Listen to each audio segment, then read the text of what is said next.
Hey everyone, welcome back to your week ahead astrology breakdown. I'm Matthew Oliver from Stillwater Alchemy, and we are on the precipice of the Lionsgate portal as this week starts off on August 8th. So we have a lot to talk about. I'm going to recap a little bit about last week where we had that Mars-Uranus North Node conjunction and a little bit of tea. If you want to peek behind the curtain, I filmed the last two week ahead breakdowns ahead of time because I was traveling. I was in Calgary, Saskatoon, and Vancouver for work, visiting family, pure holiday. So I was actually in Vancouver during that triple conjunction. And so it was very telling because I was in a complete state of holiday mode. Sometimes I like to be my own kind of scientist, guinea pig when it comes to the astrology to just kind of understand how these transits work. So lots to catch up on. So first things first, a lot of people were commenting when I talked about looking at the house in which Taurus rules to understand where that Mars-Uranus North Node conjunction was taking place. They were saying, I don't have a house ruled by Taurus. What do I do then? We've addressed this before, but as a reminder, most apps and websites will use Placidus as the default house setting. And so when it comes to astrology, there's different house systems that we can use. If you use whole sign houses, you just click the little drop box. There's all the different options. Click whole sign. You can even just type into Google whole sign natal chart, and Cafe Astrology and AstroSeek will be the first websites that come out. Then you will see which house in your chart is ruled by Taurus and all the other zodiac signs, which is important because we're going to look at Leo a lot this week. Knowing that and gaining a greater understanding of your chart will just help to understand these transits better. Okay, fabulous. Also, we had that Leo new moon. That would have been, what, 2 weeks ago now? Time is weird. No, it was last week. No, it was 2 weeks ago. Time is weird. So I just flew into Vancouver and I went on a beautiful run near the seawall. And at the time when the moon was in Leo, right after that new moon, it was squaring Mars, and it was also squaring my natal Mars in Scorpio. And then like all that, my trip, it was just like progressively my knee kept getting more and more sore. And I'm like, sometimes moon aspecting Mars can represent injury or illness. And then we had the Mars square Uranus when I got back from my trip, which would have been this past Thursday. And I was like, oh, my throat is really sore. I was like, oh no, I'm getting sick. And then it was just like full blown, like the most sore throat I ever had. I thought it was strep. And then one of my other Scorpio soul sisters also had very similar symptoms, and she let me know that it goes away rather quickly. And it's interesting because Mars is in its detriment in Taurus, and Taurus also rules the throat. So Mars can represent, of course, illness, injury, disease, pain. So I thought that was a very literal manifestation of a Mars square Saturn energy, with Saturn being my chart ruler. So all these different things and how things can manifest, I was like, yes, no matter how aligned or how much you're doing the work, sometimes the astrology is just a literal, this is going to happen, and it gives you opportunity to shift. In my case, parts of my leg were really tight that I didn't address before. I got to see a new physio who was a 5-minute walk away from my condo, who is a Capricorn. Capricorn rules over the knees. I had a lot of gratitude for Uber Eats and certain restaurants that have beautiful broths and fresh cold juices and elixirs that help me. So in those moments when things are really turbulent or really frustrating, there's often opportunities to see the silver lining or to see where things can really benefit you. And this is really important because all astrologers knew that Leo season was going to be very turbulent.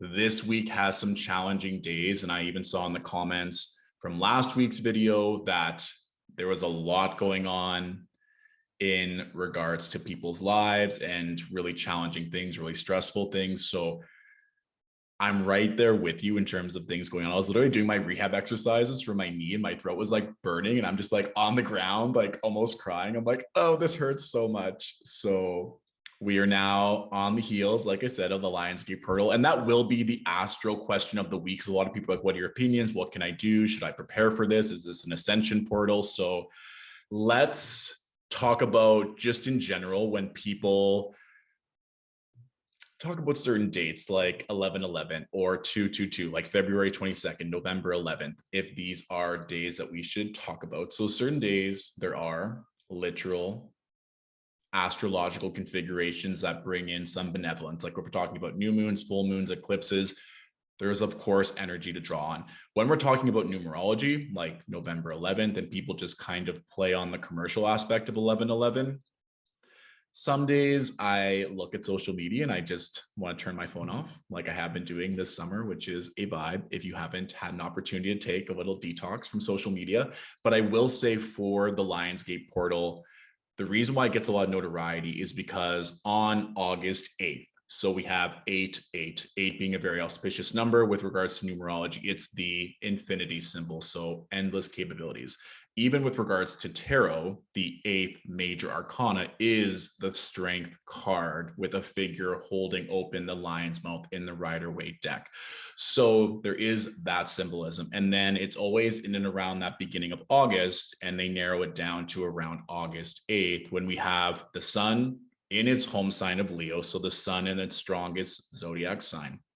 We have Sirius, the brightest star in the night sky, Orion's belt, and the earth all in line. So it's said with all of these powerful configurations and planets and stars in the sky align, that opens up this portal to allow for more love and alignment and synchronicity to come in. So with regards to auspicious dates, I do like August 8th as a day to be mindful, to be intentional. If you do not feel like manifesting, it's also a good day just to sit back and to see what you're being presented from the universe, what signs, what synchronicities.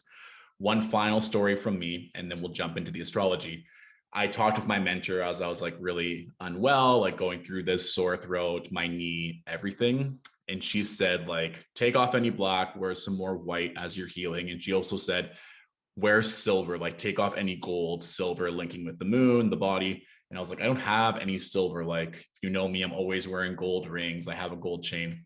And literally last year, so June of 2021, someone reached out on Instagram, really gave gratitude for the work I do, wanted to craft me a jewelry piece. And then went back and forth for over a year because they were moving, I was moving, and just getting the right timing. And I almost didn't even remember that I had requested silver to be the material to house this crystal.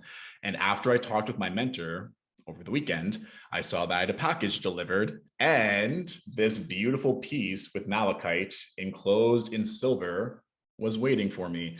And this was also very telling because Nikki, who was a beautiful artist who crafted this, I'll put their details below in their business as well.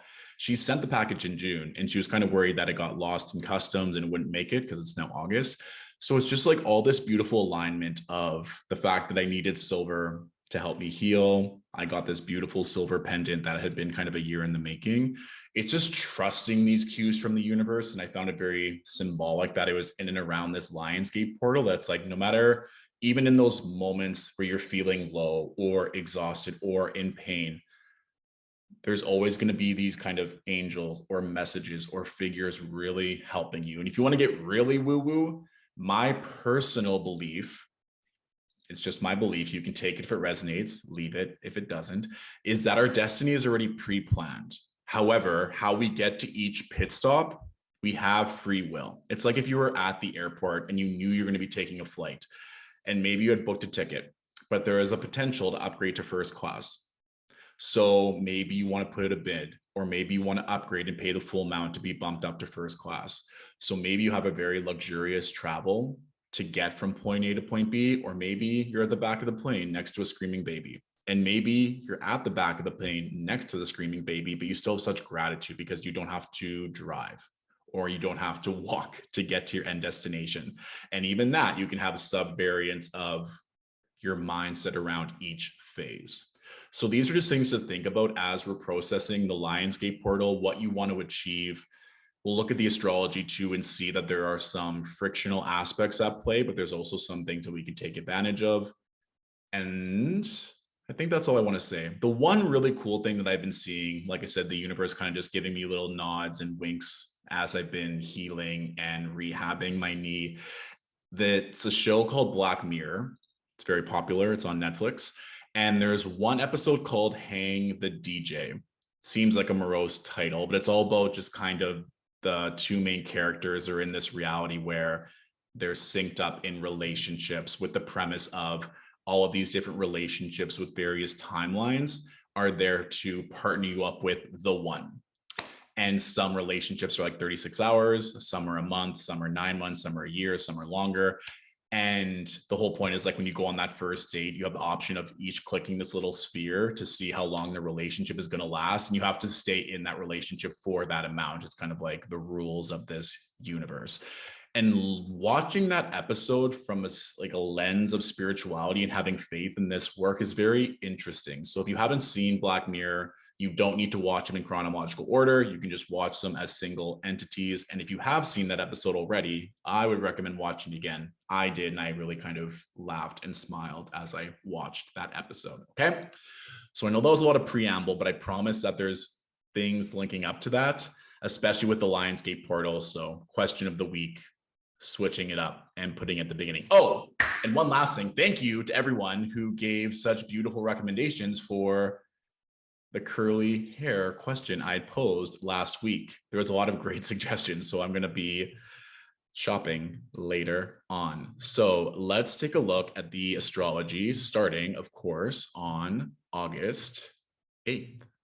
So as we can see here, off the bat, we have the moon making that square to Neptune. So this is what I was kind of saying before. If you're feeling frustrated or overwhelmed or not content with what you currently have, you're wanting kind of a sign from the universe. Remember, and this may sound harsh, and I don't mean it to sound harsh, the universe doesn't really care sometimes. Again, that's just my belief. Our external reality is a reflection of our internal beliefs and mindset. So if you're wanting a sign, sometimes if you are not grounded, if you are constantly living on social media, are participating in vices and not aligned, it's going to be harder to receive a clear message or to have faith in your intuition because it's going to be very confusing. So I would recommend very much getting grounded before doing any kind of ritualistic work or asking for a sign from the universe, just because we do start off the week with this moon Neptune square. Also, to being very cautious of other people's energies. If you feel like you want to just take it easy or not engage with other colleagues or coworkers and just stay in your lane, I would very much recommend that. Remember, we're still coming off the heels of this Mars-Saturn square. And I will say with any kind of aspect to Mars or Saturn, especially if they're aspecting themselves, sometimes it's a feeling of this is really difficult or challenging or painful. I don't want to ever feel like this again. How can I mitigate this? How could I prevent this in the future? It could also be that other people around you are in a state of duress or pain. And so if you have the capacity to help out, you can. But if you're the one going through it, just kind of taking accountability and understanding where there's opportunity to either slow down and listen to your body to take that time to heal, or where maybe some more hard work is needed in order to achieve mastery, in order to be able to use your energy more efficiently moving forward. And the one good thing is, in all astrology, in all aspects of life, even if one area is being very challenging, we know that there's other areas of our life where we can give gratitude. So of course, looking at the places in our chart that are ruled by Aries and Cancer at the start of the week, because we have Venus in Cancer, Jupiter in Aries, these might be areas where you can lean on for support when those moments are very challenging. And I will say, with Mercury in one of its favorite signs, Virgo, it is making that trine-based aspect to everything we have in Taurus. So really, as we were talking about shifting it back to mindset and understanding where maybe some of our own internal beliefs, ideas, mindsets, conditioning are holding us back, and where we can change them to feel more safe and secure. Okay. So the moon also being in the late degrees of Sagittarius as we start Monday, it's going to be moving into Capricorn. So it's going to feel potentially like a different energy where you might feel more grounded at the end of the day, or you might feel like you want to journal or reevaluate things to a greater extent at the end of the day versus the beginning of the day. And of course, this is going to depend on time zones, but Either way, if you want to manifest and do some ritual work, pull some tarot cards, or just asking the universe for a sign, make sure you are grounded. If you're doing ritual work or calling in energy, I would highly recommend cleaning your space, even if it's just 5 minutes. If you go to, let's say, a doctor's office, a surgery room, a spa, anywhere like a bank, usually it's meticulously clean. And so when you're moving energy, calling in new energy, wanting to release energy, in my opinion, it's always better if you're in a clean space. And also too, if you're in a clean space, it can also have the beneficial effect of a clean environment externally can help feel like we're moving things internally for the better. I think that's all I want to talk about. Yeah, really using Mercury here as well, just shifting into a state of gratitude, thinking that this season, if it's challenging, it's not going to last forever, that things are getting better, that I'm learning different things. However you can use this energy to move things forward is great. And I would, if you're used to me on this channel, I usually recommend at least 1 or 2 days of staying off social media. Monday is a day that I would stay off social media so that you're not deceived by illusion. I even think it's interesting too that a lot of people, like when we have 11/11 or the Lionsgate portal or certain astrological events, that they try and capitalize on it. It's like, you need to read this post or you need to buy this workshop, and then thinking that you have to in order to gain the positive effects. Remember, you already have the answers inside. It's just taking those moments and taking the time to process and allow yourself to do whatever type of work seems applicable. Okay. Okay. So Tuesday, I will say Monday, Tuesday, Wednesday, I would try and be as productive as possible. These are really great days, especially Tuesday and Wednesday, because we have this really strong mutual reception between the moon in Capricorn and Mars in Taurus. So remember, Mars is exalted in Capricorn, the moon is exalted in Taurus.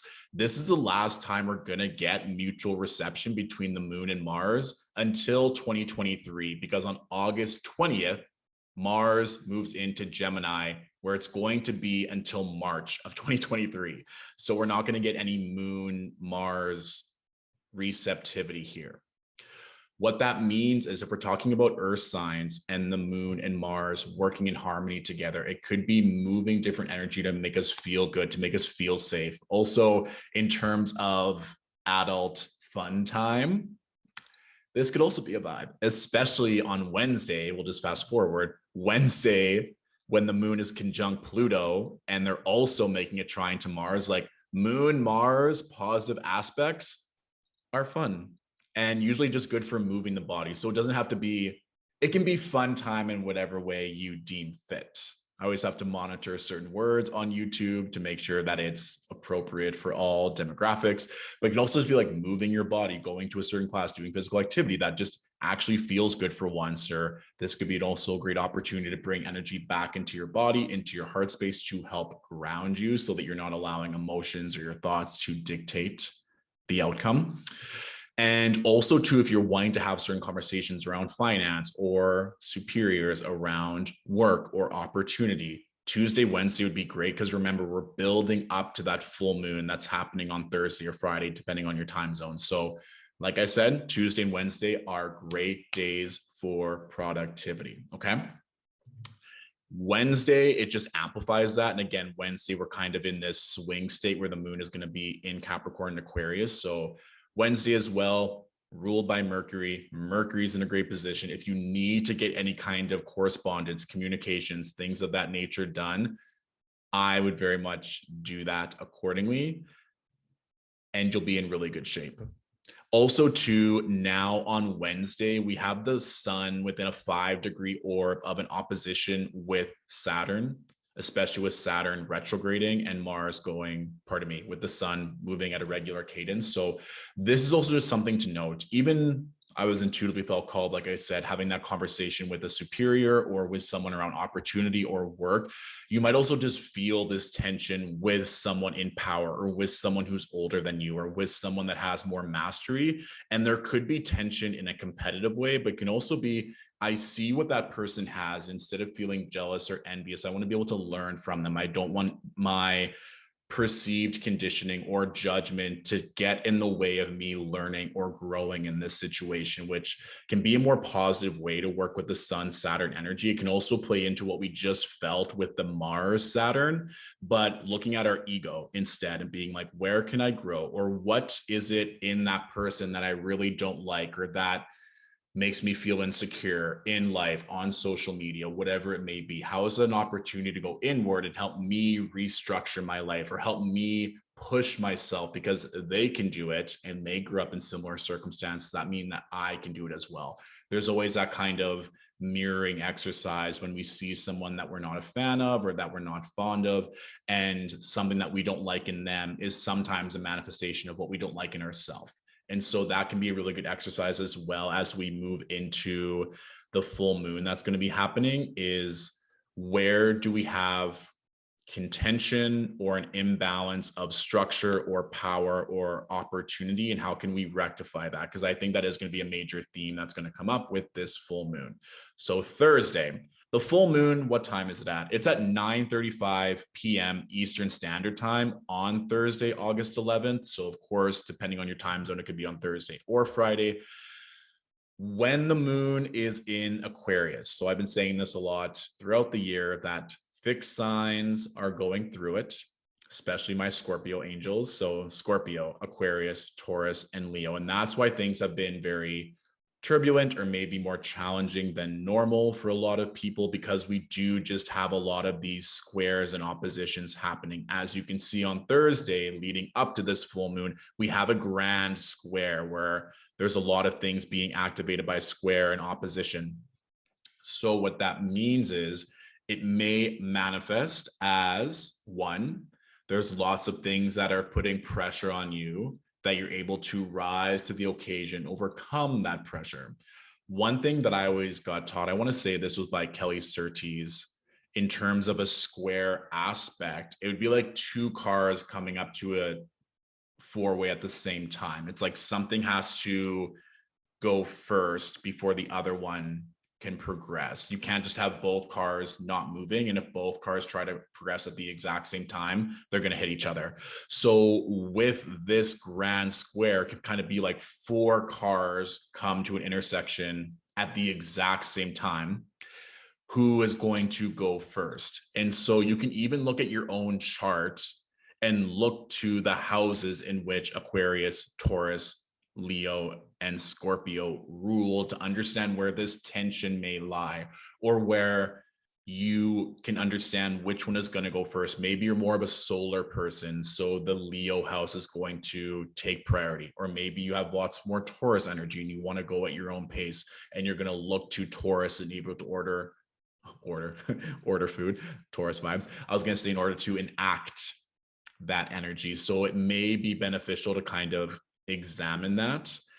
And I will say, with the moon approaching the full moon at around 18 degrees and then being very close to Saturn retrograde, Saturn can of course cause things to slow down, or where there may be a no involved, or where it may be a not yet, or you need more time or more mastery in order to progress. So this is why I said to get things done from Monday to Wednesday, because people might just be in a more restrictive or slow down state, or people might be traveling so that your correspondence might not be answered if you try and go on Thursday or Friday.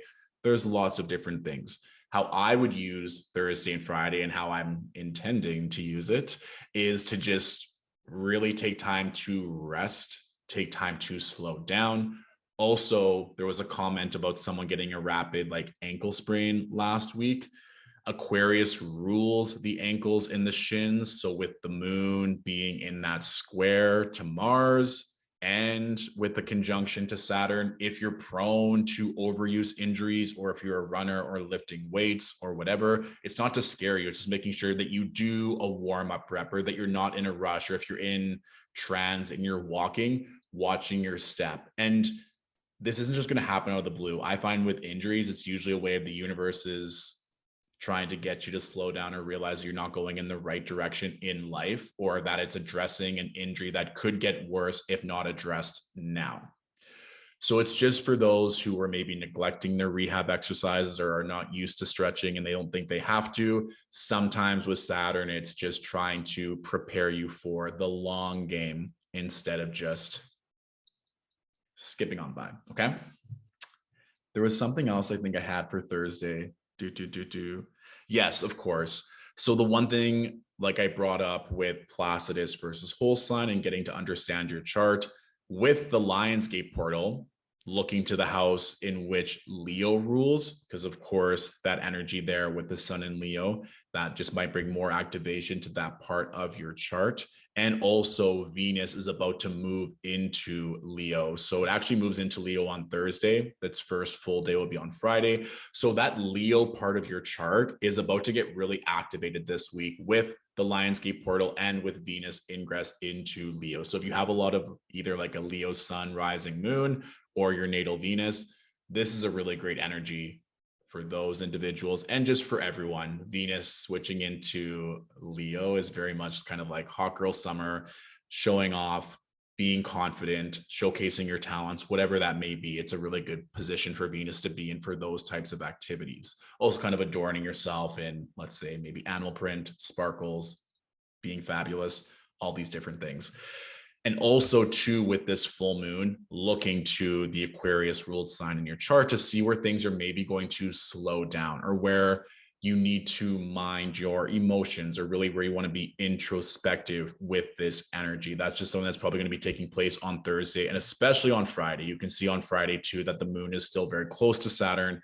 It's still coming off of that square with Mars. So don't be alarmed if Thursday or Friday feel more contractive or where things just aren't moving very fast. It could also be a great day to go and get, let's say, a massage or to go and get physio or to go and get some body work done, which would be great because again, Saturn isn't all bad. Mars is not all bad. There's ways to use these planets to your benefit. Even like a hot yoga class could be really good or something where you're just slowing down your body and doing some Martian type activities in order to bring maybe better structure or more long-term benefits. Okay. I mean, that comes at a perfect time on Friday. So for all of you that have autonomy and can maybe take a half day or take Friday completely off, I definitely would, for sure. And once we get to Saturday with the moon in Pisces, that's just like a complete hard left, a complete 180 in a good way, in my opinion. The one thing I will say is the moon opposes Mercury. So if there is another day where I'd stay off social media, it's definitely Saturday as you're integrating from the full moon. Sometimes it can kind of feel like a hangover after a full moon or a new moon or eclipse, where you're just processing a lot, or if something really just monumental happened where you need to integrate that news or that sign from the universe. And with the moon opposing Mercury, it's very much head versus heart. And a way that I would kind of counteract this is maybe both can be true. Both maybe what you are thinking about and hoping for and longing for, and then also the rational mind. They can both have a place. Especially with oppositions, it's kind of like a teeter-totter, that if you can find a nice balance, then both planets can express themselves and be happy. But if one is taking precedent, then the other one isn't having any fun. And you're going to feel that. It's kind of like a toddler screaming. Even if the other one's laughing, you're still going to feel like the other one needs that care and attention.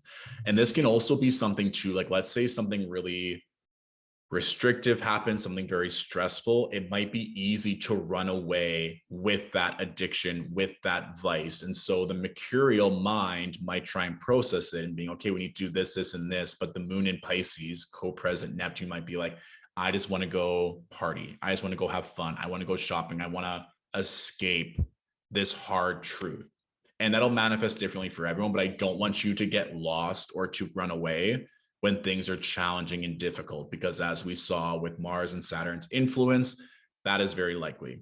And of course, one thing to note with that full moon, we also have Uranus in play as well. So something potentially unexpected or something that you didn't see coming that may cause you to rethink things or to slow down or to stop something entirely may happen. So again, I often find when these things happen, it's very frustrating in the moment, but it's allowing you a silver lining or an opportunity for something much better. Kind of like, yes, I injured my knee. Yes, it made walking very difficult. However, I was able to lean on my background in academia to help rehab me until I saw a physio. I got to see a brand new physio who was a 5-minute walk away. All these different things where it's like, normally my physio is in the opposite end of Toronto, where I'd pay like minimum $20 Uber each way, because to take public transit would just be an hour and a half to get there. But I loved that physio and she was amazing, but she just was not available. So I got to see a new physio who is just as good. So these things that happen in our life, I don't want you to combust or to melt down or to run away from them. It's just a time to process. And when we get to Sunday, it really is just such a more agreeable, enjoyable energy with the moon conjunct Pisces. If you're wanting a sign from the universe, or if you're wanting to do some dream work, like asking your subconscious self or your higher self for answers, Saturday night, Sunday morning, maybe taking it easy, having a lazy Sunday, not needing to rush, not needing to go anymore, that would be a great time to do so. And one final thing, as we start off the next week, we have Venus making that trine to Jupiter. Mars is also going to move into Aries by the end of Sunday. So we're going to have a moon Venus trine, and then we're also going to have a moon Jupiter conjunction. So for all of my fire sign angels, or those with dominant fire energy, and just for everyone, this will seem like a lot of levity. So like we see in astrology, it ebbs and flows, just like any aspect of life, that with this full moon, it might feel like something that we need to overcome or something unexpected that we have to deal with, but it does get significantly better in the days to follow, especially Monday. Let's just have a sneak peek at that. So like, look at this moon Jupiter conjunction, Venus making a trine to Jupiter, like a lot of really good things. So if you want a sneak peek on where that will manifest, look at the houses ruled by Aries and Leo in your chart, because that'll give you a nice little preview. Okay. Beautiful. So that is our week ahead forecast. I hope you guys appreciated the kind of like anecdotal. I feel like that kind of prefaces anything. I just saw like a lot of intense messages in the previous video, which I will get back to this week now that I'm back working full time. And I just want to share some personal things because I do the work. I trust in the work. I'm very happy-go-lucky. But when things happen, you're just like, oh, this is a lot right now. And I completely have compassion. I completely understand. And so I just try and offer, not only with the astrology, but kind of real life solutions and some TV and movie references when applicable, to just give different resources across the board that can just help. I will say, once we get past Leo season, just for the fact that we move out of a dominant fixed energy, things will get relatively easier. And Mars is going to be moving into Gemini on the 20th of August, which is really nice because it moves out of its detriment and out of a fixed sign of Taurus. And then I will say, like with any fixed sign, we saw that Taurus season, we had eclipse season, which was just intense in its own right. And now we're going through a lot of this in Leo season, kind of as an integration, or what we weren't processing, or maybe what we weren't focusing on is showing up for us to address. And remember, Scorpio season in and of itself is intense. I like to think in a good way. However, we also have eclipse season on top of that during Scorpio season. So everything that you're facing right now, what comes up with the Aquarius full moon, do not sleep on that. Don't just brush it under the rug. Doing this work now will make everything significantly easier, especially once we get to Scorpio season. Okay. Beautiful. I always say okay. And I just feel like all of you are nodding on the other end, just being like, yes, I understand.